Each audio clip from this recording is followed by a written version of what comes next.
Hello, I'm Olivier and welcome to this presentation about laser fault attacks. I'm part of the Ledger security team, and you may remember our previous laser fault injection presentation last year at Black Hat.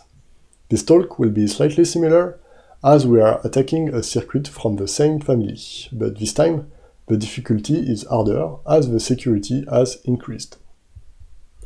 I will start this presentation with a brief status of the previous, current and ongoing work regarding the microchip ATECC circuit family. I will introduce the context of this study, which is a hardware wallet using this secure element to protect bitcoins. Then, I will start to present our work, which can be divided into two main parts. In the first part, I will present our EEPROM memory characterization work against laser fault injection. This allowed us to understand precisely the effect of the laser on this memory, and it provided us a very good fault model. In the second part, I will walk through the different attack trials we performed using the EEPROM fault model. I will explain the different measured power traces of the circuit that we studied to discover the internal implementation of the firmware. You must know that all this work has been done in a complete black box approach. This means we don't have the firmware binary, we didn't know what security features were present or how they were implemented.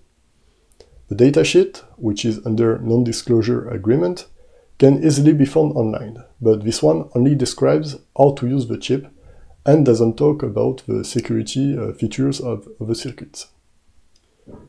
During our different approaches to steal the circuit secrets, we had to make assumptions. They were sometimes correct and sometimes not, as you'll see later.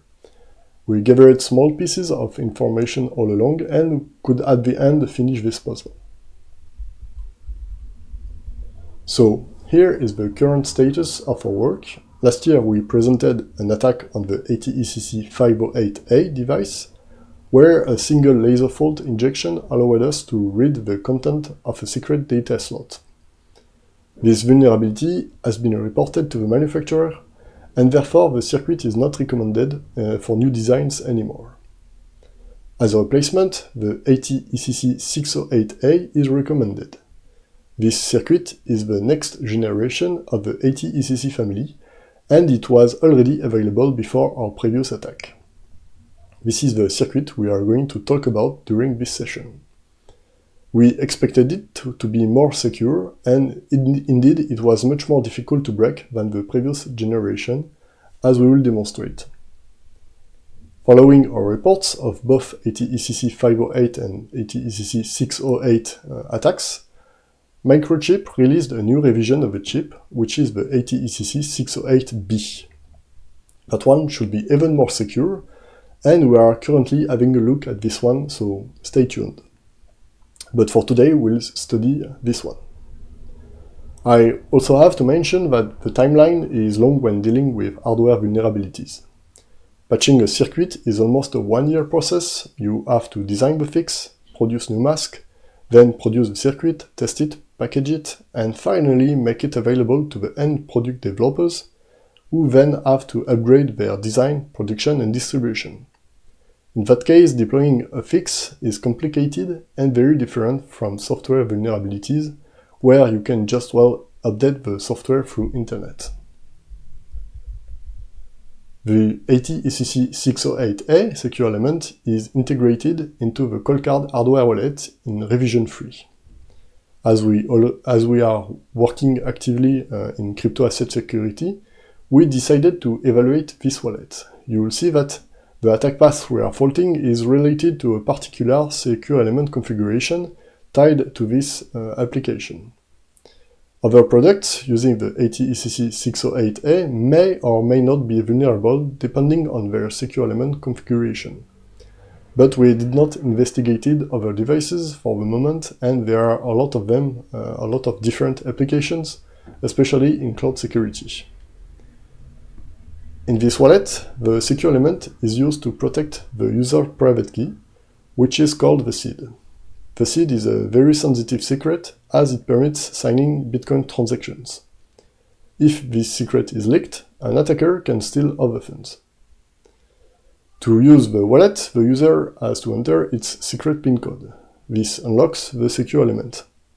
The wallet also has an STM32 microcontroller which manages the user interface and runs the cryptographic algorithms as explained last year. In the revision 3, a new security feature has been introduced.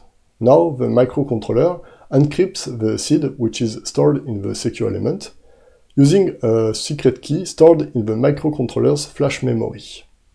So breaking the secure element is not enough to recover the seed, and you also must extract the encryption key from the microcontroller. There are many publications showing that STM32 devices are vulnerable to fault attacks, and indeed we managed to read the entire flash memory of this particular one. However, this is still a very good countermeasure because it is much more difficult to break 2 circuits instead of 1. To inject faults using a laser, we have to gain access to the circuit. The first step is desoldering the circuit from the PCB of the wallet. There is some protection glue that we must remove, and then we can desolder the chip using a heat gun. After that, we gain access to the silicon backside by milling the package. We explained this process very well last year, so I won't go into more details. As you can observe in the photo on the right, the circuit on my finger is very small and desoldering it can be risky. We once broke a package pin by tearing the chip too much, so desoldering must be done very carefully.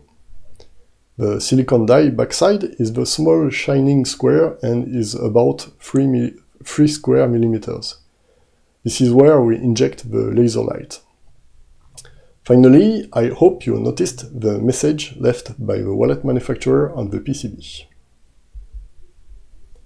Once desoldered and decapped, the chip is mounted on a test PCB, as you can see on the right. Then we plug this daughter board in our scaffold testing motherboard. This board communicates with a secure element to send commands, get the responses. It measures the power consumption, which is then recorded by an oscilloscope, and it also generates precise pulse with the correct delay and width to drive the laser for fault injection. It is also able to switch on and off the power of the device under test, so we can easily restore the device in a safe and clean state after each fault injection. This setup is mounted under a microscope which precisely focuses the laser beam down to the chip. As a reminder, CMOS circuits are sensitive to infrared light, and brief flashes introduce errors by forcing the conduction of closed transistors. We can alter instruction codes, flip register bits, or corrupt memory transfers as illustrated later. There are also other fault injection techniques, such as voltage glitching or electromagnetic induction, but laser can be very precise and selective. It has good reproducibility and leads to powerful attacks. This equipment is also very expensive, but we believe a low-cost gear might be able to reproduce our attack, maybe with a lower success rate.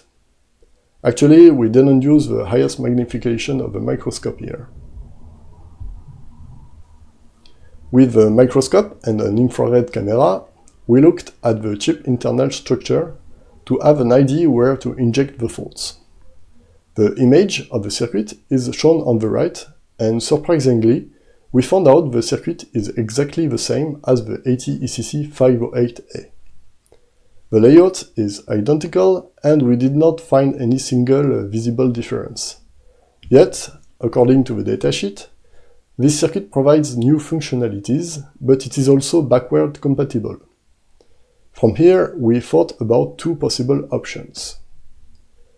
Firstly, maybe the ATECC 508 and 608A are exactly the same circuits, and the new features are enabled by an internal fuse. That's a common practice in semiconductor industry. It allows producing different commercial grades and enhance market coverage without any additional manufacturing cost. For instance, we can find microcontrollers with different flash memory sizes, more or less expensive, but they are in reality all the same circuits. During our work, we found that the read command of the secure element had a different implementation, so this first option is finally unlikely. For the second option, we thought the circuits are the same except for the ROM memory, which can contain a different programmed firmware. In that case, only one wafer mask has to be changed, so the production cost remains low. The cost of a single mask can be about $1 million, and we need a lot of them for a single chip, so changing the features by only updating the ROM mask is actually a smart solution. With sample delayering and higher imaging capabilities, we may observe that the ROM memory bits are different, but this is not something we are capable of in our lab. After this quick investigation, we decided to try to reproduce the exact same attack as the AT-ECC 508A. We injected faults during the read command to bypass an access security check and read the content of a secret file. In the AT-ECC 508A, this was done by shooting the ROM memory to corrupt a CPU instruction, maybe a branch or comparison, we don't know, but it was working after many trials in about 2 minutes. On the AT-ECC 608A, it did not work, and we observed that the power trace was different, so the command implementation was not the same. We tried changing the fault injection time, but it did not lead to success either, and so we decided to try something new and find another way. For this, we investigated the wake-up mechanism of the chip.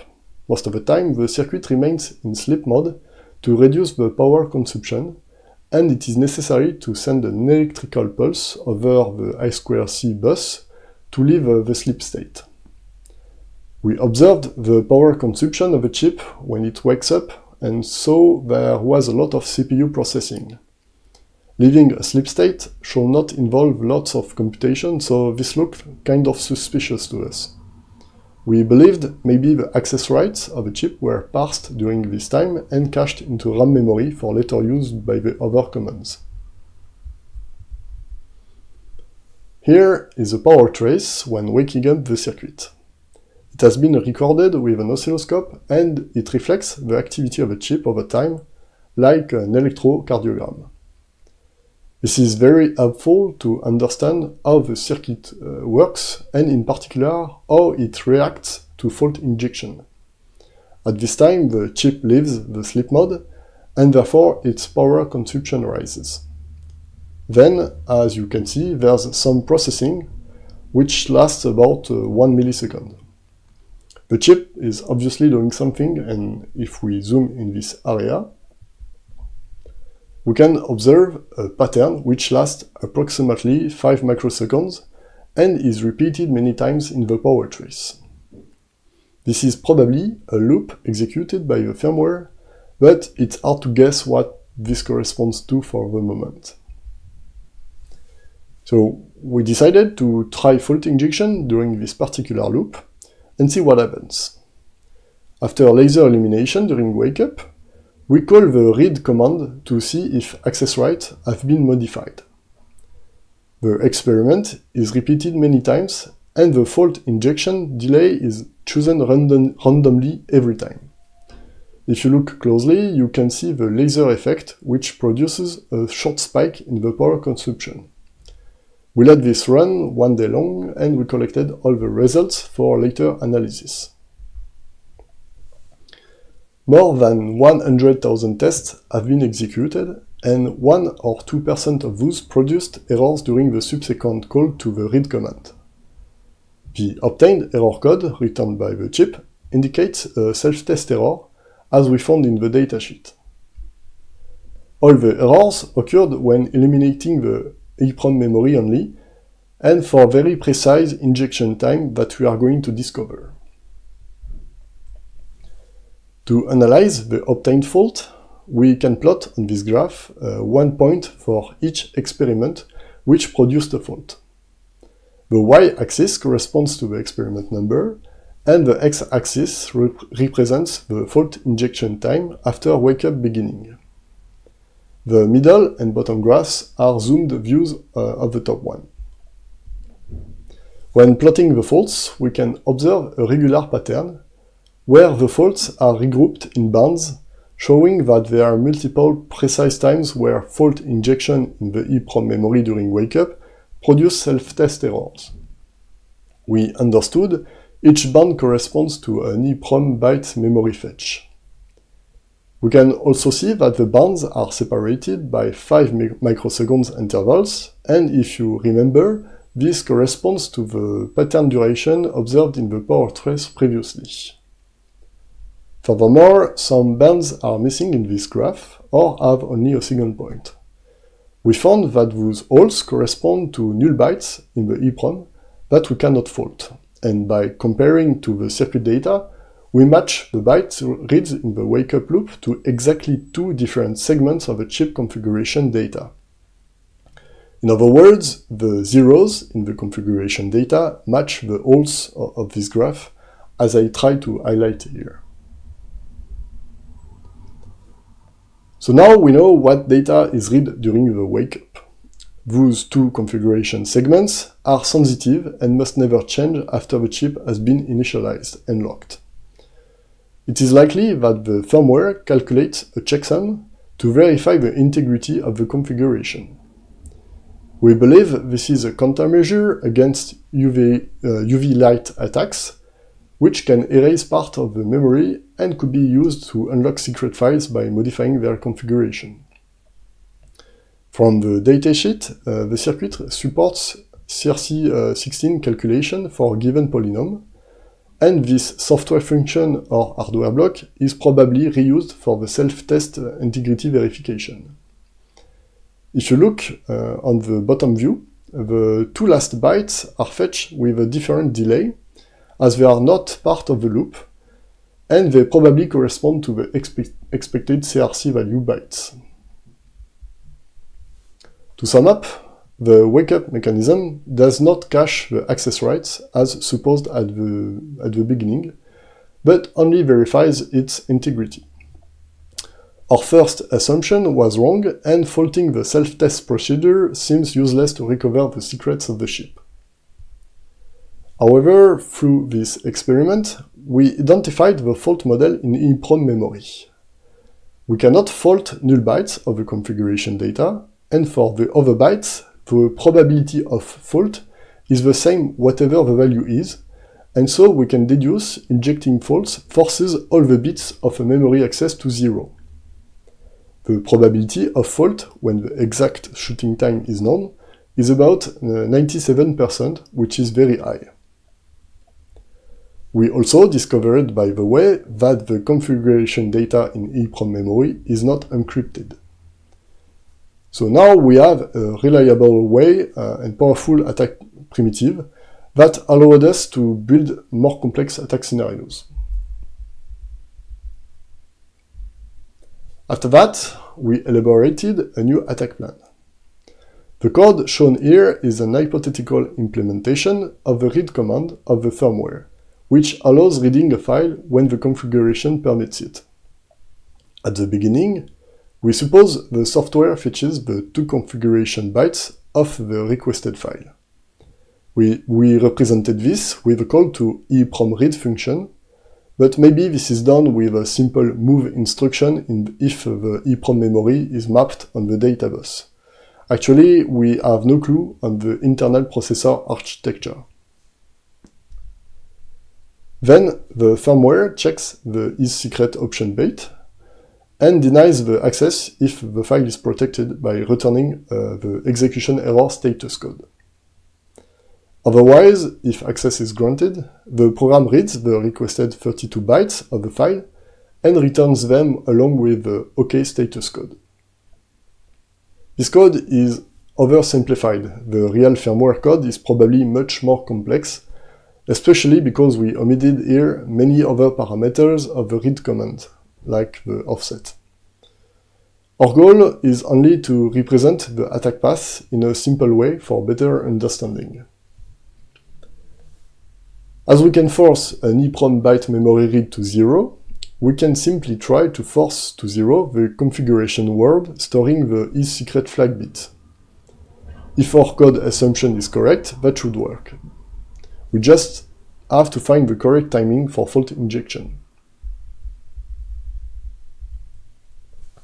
For this, we analyzed the power trace measurements. This animation shows the power trace for multiple calls to the read command on a public file. We can observe processing starts on the left, right after the command has been transmitted on the I2C bus, and stops on the right after about 1 millisecond. The signal is noisy, probably because of a power jamming countermeasure, but we can see some similarities from a call to another. To attenuate the noise, we captured 100 traces and calculated the average. We then run the same experiment, but this time on a secret file, for which the chip returns the execution error status code. The processing stops earlier, in this case, after 800 microseconds. We can one more time calculate the average, and then compare the resulting trace with the trace for the granted call to the read command.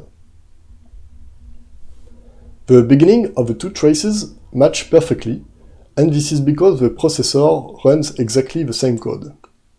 Then, at a given moment, the traces start being different, showing that the processor took different execution paths in the two cases. This gives the attacker a crucial information, which is the time when the access check conditional branch is executed by the processor. On the granted power trace, we can also observe the loop which corresponds to the 32 bytes readout in EEPROM memory, and logically it is not visible in the denied power trace. The EEPROM memory fetch we wanted to fault was supposed to be slightly before the conditional branch, and so we injected faults before the divergence time, sweeping across a small time window. We did not obtain any successful fault with this campaign, but after many trials, we obtained a new and unexpected different power trace shown here. To make it clearer, we averaged this trace for the presentation, and we will do the same for all other traces later. This means we reproduced this fault many times, which took some extra effort, and actually we didn't do that in reality and work with single noisy traces. We performed the averaging only to make the presentation clearer. If we compare with the expected trace, in case of granted read, represented in blue here, we can see the new orange power trace does not match. However, this time the EEPROM 32-byte transfer loop is visible as expected, and a new divergence appears later. Also, just before the transfer loop, the effect of the laser is visible in the power trace and produces a spike due to the leakage current induced by the laser beam.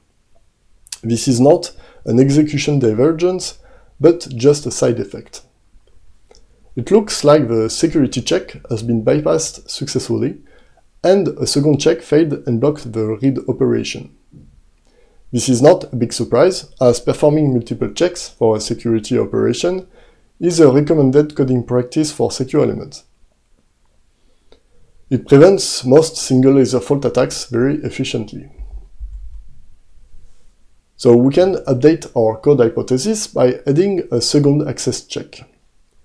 The new plan now consists in injecting a second fault right after the file transfer loop, and hope we will be able to bypass both security checks in a single call to the read command. After tuning the second fault injection time, we managed to obtain another new unexpected power trace, as shown in orange here. The blue trace is still the expected trace in case of success. The two spikes, due to the laser effects, are clearly visible in the orange trace, and I labeled there the faults as F1 and F2. After the first fault F1, the file read loop is visible, meaning we successfully bypassed the first check. And after the second fault injection F2, the power trace continues to match until a new divergence point much later. Indeed, we still get an execution error response from the chip, and the attack does not work yet. After this third divergence, we can observe another loop which looks like the first file read from EEPROM. The pattern is not very clear because this is an averaged measurement and there is some jitter which is more important later in the power trace. So it seems the circuit reads the file in EEPROM memory twice, and this is probably a countermeasure. Using the same reasoning, we went to inject a third fault and a fourth fault to bypass every divergence we met. And the resulting power trace is visible here. Now you can see the laser effect of the third and fourth faults, and more importantly, the faulted orange trace and the expected blue trace now perfectly match. Indeed, with those 4 faults, we obtained from the chip a granted access response and 32 bytes of data. Unfortunately, the return value did not correspond to the programmed data we set during the test sample initialization, and so this was not a success yet. We tried the attack multiple times, but it always produced that unfortunate result. Obviously, something was wrong, but we were convinced at this point that we were close to succeeding. Okay, so the AT-ECC608A chip has a command allowing to encrypt or decrypt data using the AES-128 algorithm. The circuit embeds a hardware AES block, and we tried to use it. If we look at the averaged power trace of the AES command execution, we can find a loop of 10 turns, which corresponds to the AES rounds. And now, if we look back at the obtained power trace with a single fault injection, we can recognize this pattern twice. After this fault injection, the circuit executes the AES algorithms on 2 blocks. After this observation, we understood that the secret files are stored in EEPROM encrypted, whereas public files are stored in clear. Therefore, the execution path for reading the 2 kinds of files must not be the same. After reading the file bytes in the EEPROM memory, the chip will check one more time the isSecret flag to decide if the data must be decrypted or not. The faults number 2 and 4 that we injected in the quadruple fault attack were actually preventing the correct file decryption, and so by removing them and keeping the faults number 1 and 3, we should be able to bypass the 2 security checks, decrypt the data, and retrieve the secret file in plaintext. Note that if we remove fault number 2, the correct timing for the fault number 3 must be found again, since the execution path will be slightly different, and so we had to adjust the pulse delay one more time. To sum up, we can fix the hypothetical code for the read command as the following. It is this time a bit more complex, as we need to include the decryption. So we suppose there is an internal method in charge of retrieving the content of a file in plaintext, whether it is stored encrypted or not. We called that function internal getDataSlot. This method first reads the 32 bytes of the stored file. It then fetches the file configuration word, and the EEPROM memory access here must not be fault. Then, if the configuration indicates this is a secret file, it executes an iOS decryption with an internal secret key. And now let's have a look to the updated version of the read command handler. We still have the first security check, then the file is read and decrypted if necessary, thanks to the method described previously. Following, a second access check and a second file read. After that, the content of the two read files are compared. We believe this is a countermeasure against differential fault attacks. Indeed, faulting the AES algorithm can corrupt the resulting plain text in a way that allows the attacker to recover the AES key. With this double checking, an attacker would have to produce the exact same AES computation error twice during a single call to the read command, and this is quite difficult to achieve. Finally, we need to inject faults here and here. Okay, so here is the resulting averaged power trace. We can see the laser effect to bypass the first access check. Then the chip reads the file in EEPROM memory, and the content is decrypted with the AES. 32 bytes are read, so there are 2 AES blocks to decrypt. Then the second access check is bypassed with another fault. The file is read again and decrypted again. Finally, both file plaintext are compared before returning the content. And this double fault attack worked. The chip responded with the correct 32 bytes of the file and a OK status code. This attack path is correct and leads to the secret access. After some tuning, we managed to reproduce this attack many times easily once all the optimal fault parameters were identified. In particular, we reproduced the attack on a real cold card hardware wallet that we initialized with a known seed, and we managed to recover the seed correctly. As already explained, we also had to dump the flash memory of the STM32 device for this. This attack at the end may look easy, but we are only injecting 2 faults at a fixed time after all. But in reality, it is not trivial to achieve, so I must explain some of the particular difficulties for this work. First of all, averaging the traces is not always possible. It requires recording many traces and keeping only the correct ones.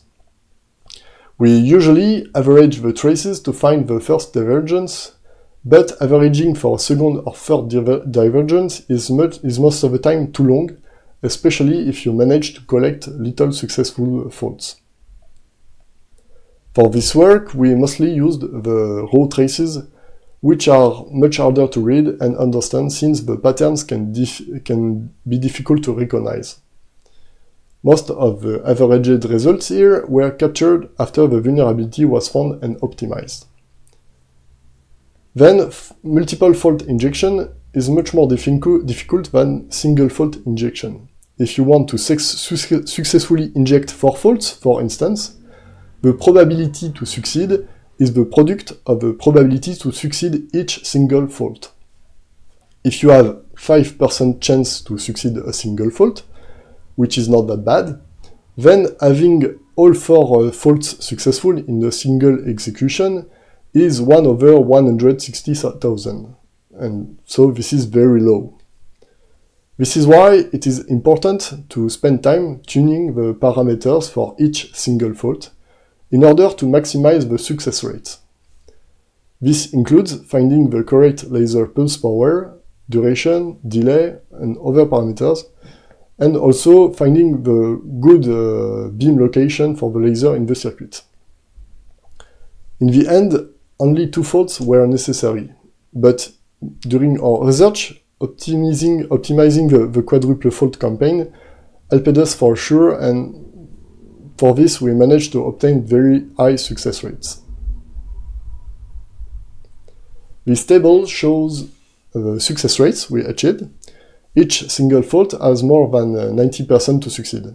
For the double fault attack, there is 93% chance to succeed, which is very high. This means an attacker can retrieve the secret file in less than an hour, including sample preparation. This is very short time, especially for a secure element. To improve the security of the chip, we can think of many possible existing countermeasures. The first one would be adding light sensors directly inside the circuit, so laser illumination is always detected. This is done by other secure element manufacturers. It is very efficient against laser fault attacks, but it may not protect other methods such as electromagnetic fault injection. Clock jitter and random delays can reduce the success rate a lot, such that an attacker may give up before succeeding. It also makes power trace analysis very difficult. Error detection codes can also be added to the memories. This would have probably blocked us, as we are always faulting all the bits read in the EEPROM memory to 0. And finally, killing the card when an attack is detected is an excellent countermeasure considering the required time to prepare another sample for testing. Adding hardware countermeasures can significantly increase the price of the circuit, but as demonstrated here, you cannot rely only on software hardening to protect your secrets. We demonstrated that it is possible to bypass multiple checks, and protecting code from this kind of threat is a nightmare for developers. So to conclude, we demonstrated that the ATECC 608A is vulnerable to double fault attacks. It is also funny that we used the integrity checking self-test countermeasure to characterize the EEPROM memory and identify a useful fault model. We spent a few months on this project, and our previous study on the first generation of this circuit was very helpful. If you are a Coldcard wallet owner, please know that the designers team already switched to the ATECC 608B, and you may already be protected if you bought your device recently. It is possible to check in the device information what secure element is embedded in the wallet. You may also now understand that we failed reproducing the ATECC 508A attack on this new generation because of the double-check countermeasure. We finally think it is possible to bypass both security checks by injecting faults in the ROM memory as well, but we expect the success rate to be much lower. According to Microchip, this secure element is GIL-I rated, which is equivalent to EAL6 or EAL7 level. This means the circuit has been evaluated by a third-party lab, which did not find any security issue in the given evaluation time. Finally, we observed a real security improvement in the read command of the ATECC 608A compared to the previous generation, which was vulnerable to single fault attacks. The security level here is much higher, so this is a good thing, but in our opinion, this circuit still lacks a few more countermeasures. We will see later if this has been fixed in the next circuit revision. Thanks for watching this presentation, and feel free to ask questions. I'll be glad to answer them.